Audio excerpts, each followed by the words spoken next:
morning, good morning, good morning. It's my birthday.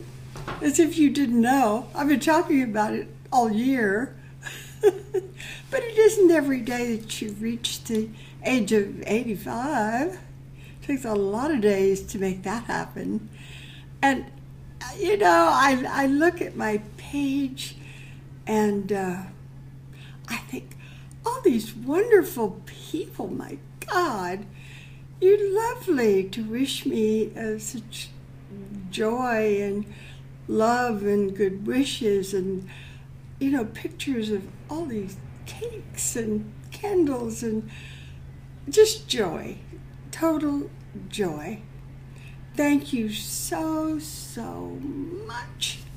And, oh, we've got to drink our coffee this morning. Here's to almost 2014. Good God. Good God. I remember 1952. Like it was yesterday. Anyway, darling, here's to you. Today, I'm going to do something really different. I hope that you enjoy it. I'm going to read you the preface from Peeing on Hot Coals. And I haven't timed it, so it's not too long, it's not too short either. So bear with me. It's worth it, I guarantee. So let's go do it. Put the glasses on, see if I can read this thing. These days, when I look into a mirror, I hardly recognize a silver-haired woman staring back at me. Wrinkles? Where did they come from? At least my eyes are still blue and my mind seems to work, although from time to time I have trouble calling up a name. When that happens, I imagine the connectors in my brain to be like a car on the 101 attempting to propel through the debris of an overturned truck blocking the way. That children's story, The Little Engine That Could, comes to mind. I think I can, and then I know I can. Suddenly the name pops in like a wind-up jack-in-the-box. In my old age, I've wondered if I dreamt up my incredible past. Did I actually burn down our house when I was 15?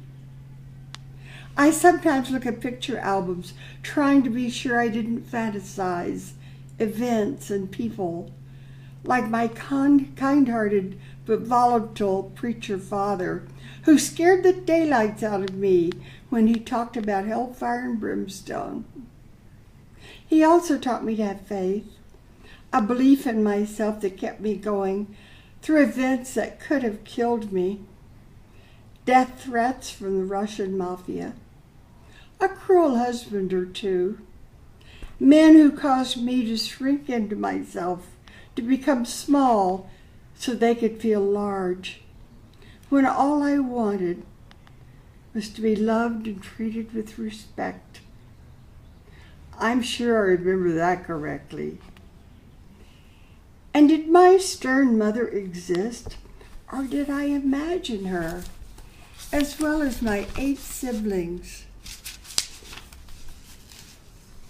Several lovers,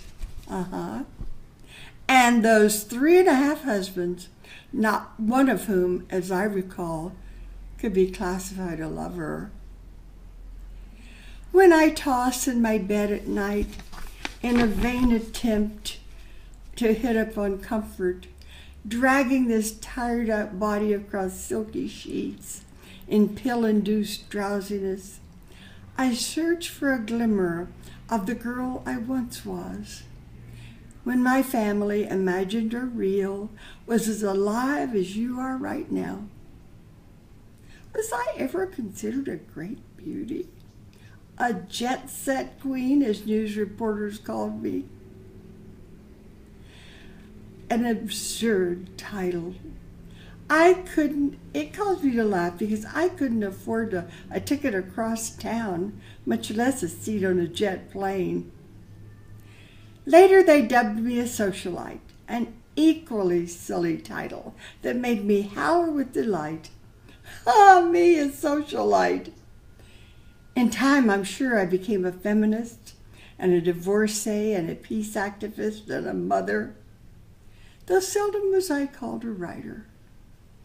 San Francisco reporters didn't want to give an uneducated, curvy, blonde-headed Okie girl credit for having brains. They wanted me to remain, as they labeled me, a socialite, whatever that meant. And that was that. During my years in Russia and China, some tagged me as a red. "You aren't becoming a red, are you?" asked a friend who should have known better. Even when I was given the United Nations Peace Messenger Award and was nominated for a Nobel Peace Prize, San Francisco reporters scoffed. I pretended I didn't care what they thought, but my heart trembled. For my roundtable luncheons, I entertained folks as diverse as Harvey Milk and Dianne Feinstein and Alex Haley, folk singer Joan Baez, and Black Panther Eldridge Cleaver, and my childhood idol Shirley Temple. At my request, Andy Warhol climbed up on my bed for an iconic picture with my arms around him. His orange and navy bow tie was skewed sideways, giving him a decided howdy-doody look. When Merla Zellerbach, a longtime friend, wrote in her Chronicle news column that at a round table I'd talked about being on welfare as a child, my eldest sister, Nina, called Merla and told her that it wasn't true. Water. Hang in there. Well, when you're 85, your vocal cords don't work as well as especially if you're choking to death on pearls. Loosen them.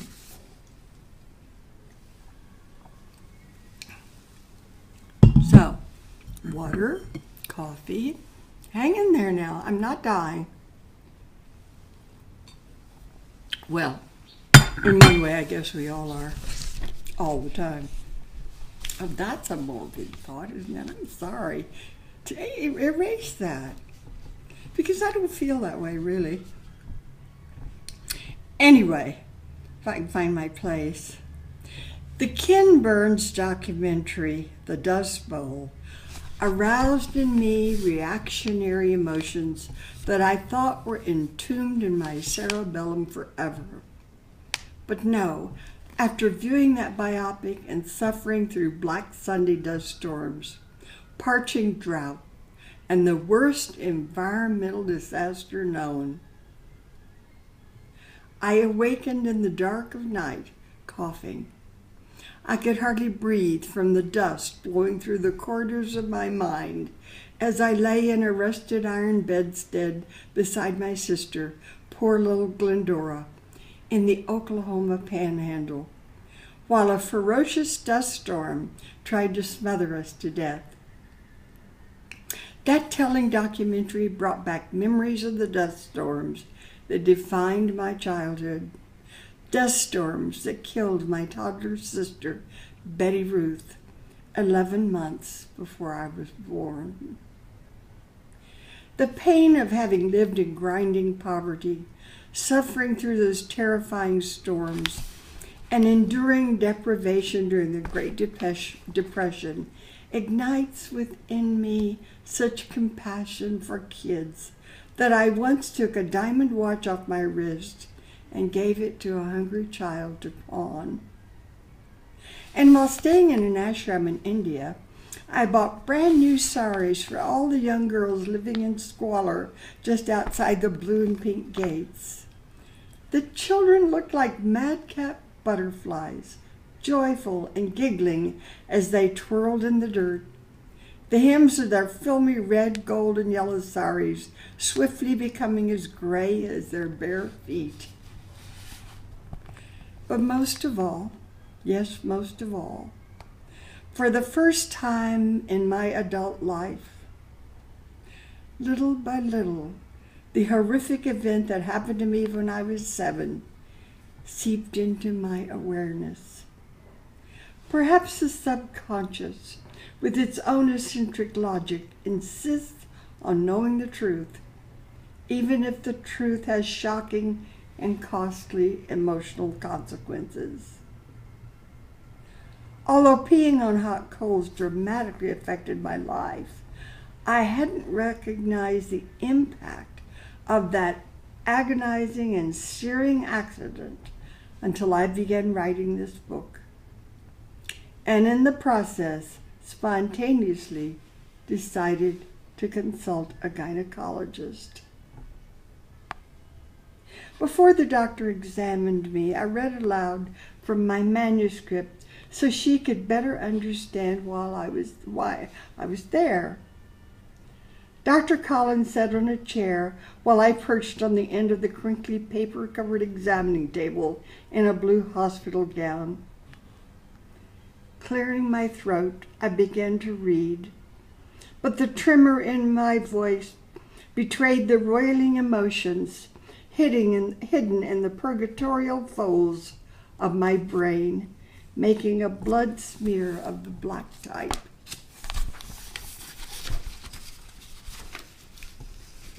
As I sobbed,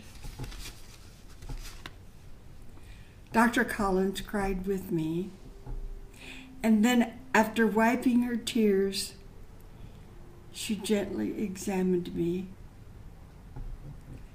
Afterward, and with wet eyes, she said in the kindest way she could that there was evidence that I had suffered a type of genital mutilation from the accidental burns I had received as a child. Waves of grief swept over me.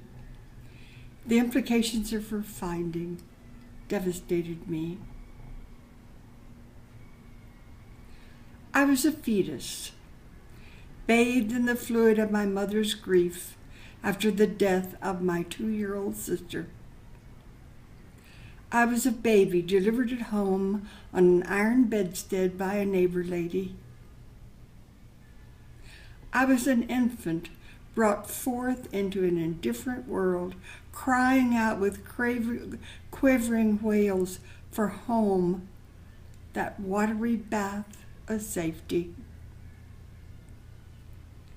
And now, after many starts and stops along the way, those events and the dreamed-up characters of my life call out to me in plaintive cries. So I add kindling to the fire around which they gather. Every night when at last I sleep, they lie down beside me, soothing me, crooning stories to me as if to a child, reinforcing memories in dreams and nightmares.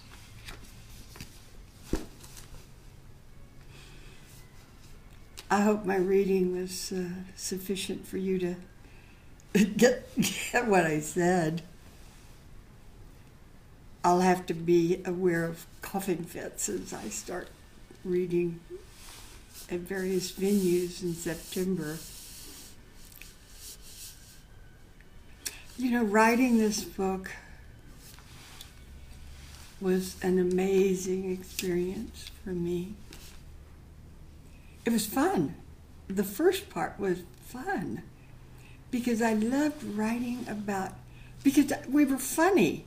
Our family was really funny.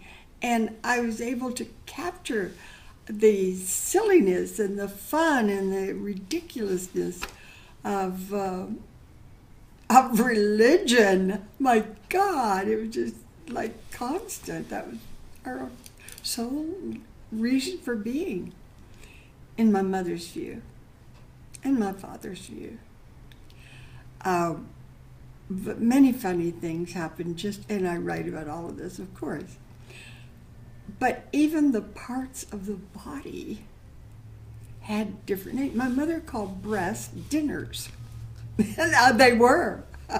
They fed all of us, but they were dinners. And to urinate was to treetop.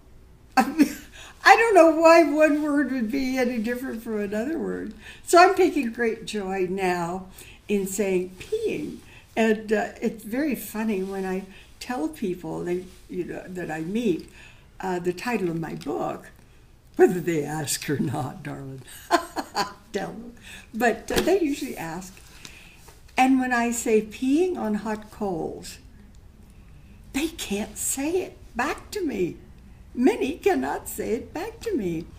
And once they get the title, they start to laugh. And, no one asked me where the title came from, but it's quite a story.